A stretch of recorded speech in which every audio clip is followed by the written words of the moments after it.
Olha, e a partir de agora nós vamos conversar com a psicóloga Raíssa Nóbrega sobre o impacto que as redes sociais têm causado na vida das pessoas. E pelo que nós temos acompanhado, esse impacto é cada vez maior. Boa tarde, doutora Raíssa, seja bem-vinda. Tudo bem? Me diga uma coisa, o impacto dessas redes sociais na vida das pessoas tem sido realmente cada vez maior? Tem, com certeza, tem sido maior. E os danos causados por isso também, né? A gente está vendo aí várias situações de meninas também, jovens, adolescentes que ainda estão formando a personalidade, naquele período de descobertas, né?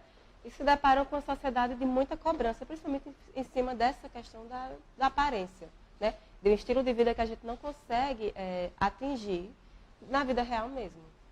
Ô, doutora Raíssa, eu queria chamar a atenção sobre um caso específico que aconteceu, infelizmente, de uma blogueira que acabou perdendo a sua vida. E o questionamento que eu queria saber, a Aline, né? Salvo engano o nome dela. Eu queria saber o seguinte, diante do que ela trabalhava nas redes sociais, que era justamente a questão da depressão. Ela falava sobre a doença, chegou a trazer fotos dela quando estava realmente acometida daquele momento difícil e também quando ela estava bem, porque ela tomava até mesmo a medicação. Até que ponto dividir com as pessoas esse tipo de problema que alguns têm, que é exatamente a depressão, é bom ou então maléfico para quem tem a depressão? Conversar sobre as suas dores sempre é bom, mas a gente precisa entender que a gente precisa saber para quem falar, no sentido de que a pessoa tem que ser uma pessoa amiga, uma pessoa que a gente sabe que pode contar, né? Porque, por exemplo, tem pessoas que têm depressão e por não ter convívio com os familiares, que são pessoas que se preocupam de fato, acabam deslocando essa necessidade de conversar para grupos de Facebook, grupos de internet, junto com pessoas que estão igualmente adoecidas. Então, muitas vezes, essas pessoas que não têm acompanhamento psicológico, acompanhamento de medicação, acabam que vão dando sugestões, ou enfim, vão dando dicas para comportamentos automutilatórios ou comportamentos mesmo que vão prejudicar a situação daquela pessoa. Então, por isso que é importante que a pessoa sempre fale sobre isso, mas que perceba para quem está falando também. Por isso que o acompanhamento com o psicólogo é importante. Olha só, eu queria chamar a atenção desse... Existe uma máxima do jornalismo que a gente não deve falar sobre depressão. Eu, particularmente, isso é uma opinião minha, de Calilca, eu acho que está na hora da gente conversar sobre isso. Os casos têm aumentado nesses últimos anos e a gente tem tido aqui em Campina Grande muitos casos. É óbvio que a gente tem que saber tratar da doença. Na sua opinião, é importante que a gente fale, que a gente chegue numa televisão, numa emissora de rádio e tratar sobre esse assunto para que outras pessoas não acabem cometendo a mesma atitude que a gente tem visto em redes sociais e divulgadas mundo afora? É importante falar sobre a depressão porque um dos motivos do aumento de casos, tanto de suicídio quanto da gravidade da doença, desse agravamento, é a falta de diálogo e falta de informação que as pessoas têm. Porque muitas vezes, muitas pessoas não sabem, mas existem vários tipos de depressão. Então as pessoas começam a adquirir os sintomas, geralmente começam sintomas leves, por não reconhecerem aquele sintoma em si, aqueles sintomas vão se agravando e a pessoa vai achando que o problema está nela. E quando vai ver, já chega no momento em que a pessoa já está com depressão grave, já está adquirindo outras patologias e até mesmo o suicídio. O que a gente precisa ter cuidado, por exemplo, é nessa ênfase que algumas televisões, algumas mídias dão na forma de como as pessoas se suicidam.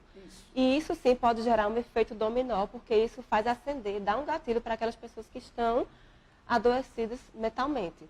Então, tem que ser falado, sim, sobre depressão, sobre suicídio, sobre as doenças mentais, no geral. Acho que tem que identificar os sintomas das pessoas que estão ao nosso redor. Exatamente, né? Para identificar os sintomas, mas não dar ênfase ao modo nocivo e autodestrutivo que essas pessoas se comportam, no sentido de incentivar gatilhos na mente de pessoas que estão Até porque a própria internet hoje tem de tudo, né? Tem tanto de coisa boa quanto de coisa ruim. Exato.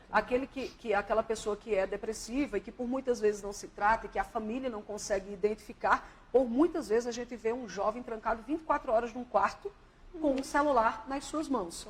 E um outro detalhe que a gente tem observado, até no almoço de família, por exemplo, está ali um pai, uma mãe, criança muitas vezes querendo a atenção e os pais no celular. De que forma isso tem atingido o crescimento dessas pessoas? Tem atingido diretamente, porque o ser humano ele é um ser social, né? E desde sempre a sociedade é formada o quê? Por grupos, né? Então a gente vai crescendo dentro daquela sociedade e vai se construindo laços firmes, que são aqueles laços do dia a dia, conhecendo os conflitos das pessoas, as qualidades das pessoas.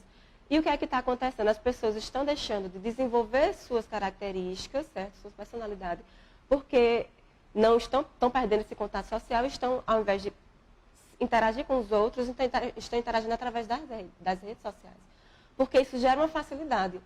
O que é que as pessoas fazem nas redes? Elas mostram apenas aquilo que elas querem mostrar, não mostram seus defeitos. E quando em algum momento se deparam com algum tipo de frustração, elas só desconectam. Não tem aquela dificuldade que o ser humano tem que ter de encarar cara a cara, de chegar e conversar, de trabalhar as próprias questões de tolerância, de conceitos e preconceitos. Então, o que é que acontece? As pessoas têm esse efeito, né? Que Freud, por exemplo, ele classifica a personalidade em 3 pontos. O id, o ego e o superego. O que seria o id? Seria justamente essa parte mais raiz, assim, como é que eu posso falar? Mais natural do ser humano, né? Com os instintos, com as pulsões, com os desejos, que a gente nasce com ele. O superego seria construído socialmente, através dos valores das famílias, dos valores da sociedade, da nossa cultura. O mais tradicional. O mais tradicional, né? Mas como é que esses valores eles vêm sendo construídos? Através da rede social, desses adolescentes que já nascem nesse meio virtual, entendeu? Então, o superego deles está sendo formado por isso. Então, quando a gente entra muitas vezes no Instagram, o que é que a gente está vendo? Uma projeção do superego. E não muitas vezes a pessoa em si. E a função do ego seria o quê? Seria tentar equilibrar esse id, que são os desejos, as pulsões, com o nosso superego, que é aquilo que a gente acredita que deveríamos ser. Então, por isso que muitas vezes, quando a gente entra no Instagram, estão pessoas felizes, pessoas ricas, bem-sucedidas. Só tem pessoas assim, só coisas boas. Por quê? Porque é o que o nosso superego quer. Nosso superego só quer a perfeição. Mas entra em choque e fica naquele dilema interno, porque as próprias pessoas sabem que não é verdade aquilo que elas estão postando. Por isso que é tão mais prazeroso ficar em frente à rede social, em frente às telas, inclusive ao Instagram, né, que é, digamos assim, o preferido dessas plataformas. Então, por isso que é tão mais agradável, porque a pessoa deixa de encarar a realidade em si, né, os seus problemas reais, que podem ser encarados a partir do momento que você se propõe a isso, né, que você se emerge nessa cultura da gente, e não passa a se camuflar. Aí, quando se deparam com situações reais de críticas, de términos de namoro, términos de relacionamentos, qualquer perda de emprego, que vem essa frustração, a pessoa não criou ao longo da sua vida recursos para lidar com isso. Deixa eu aproveitar, já que a senhora está falando sobre o Instagram, desde a semana passada, o Brasil foi o segundo país que o Instagram retirou a quantidade de likes. Teve gente que gostou, teve gente que não gostou, principalmente quem trabalha com essa ferramenta. Qual a avaliação que a senhora faz? Segundo o Instagram, o argumento oficial deles foi justamente para incentivar mais essa interação entre as pessoas, né, que as pessoas comecem a observar mais o conteúdo do que está sendo postado e não se preocupar tanto com as curtidas, porque estava gerando uma competição entre as pessoas e isso estava atrapalhando a saúde mental das pessoas.